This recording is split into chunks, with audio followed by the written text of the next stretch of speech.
మాట తీరు నుంచి పనులు చేసి పెట్టే వరకు ప్రతి విషయంలోనూ అందరితో ప్రశంసలు పొందుతున్నారట. Nellore rural MLA Kotamreddy Sridhar Reddy, Kovvur MLA Vemireddy Prashanth Reddy సేలేవేరు ఇటీవల ఒక్క రోజులోనే రికార్డు స్థాయిలో అభివృద్ధి పనులకు శంకుస్థాపనలు చేసి కోటంరెడ్డి శ్రీధర్ రెడ్డి వార్తల్లో నిలిచారు. ఆ తరువాత పనుల పురోగతిని పరిశీలించేందుకు స్కూటీ మీద తిరుగుతూ వార్తల్లోకి ఎక్కారు. ఇటీవల ఆపరేషన్ సింధూర్ పేరుతో ఎంఎస్ఎంఈ పార్కుకు శంకుస్థాపన చేశారు.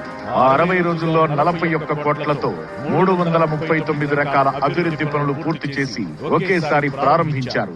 ఈ సందర్భంగా కోటంరెడ్డి శ్రీధర్ రెడ్డిని సీఎం చంద్రబాబు అభినందించిన తీరు చర్చకు దారితీస్తోంది. మామూలుగా అయితే సీఎం చంద్రబాబు ఎవరిని అంత తొందరగా మెచ్చుకోరు. కానీ నెల్లూరు రూరల్ నియోజకవర్గాన్ని డెవలప్మెంట్ కు కేర్ ఆఫ్ గా మారుస్తున్నారని కోటంరెడ్డిని కొనియాడారు సీఎం చంద్రబాబు.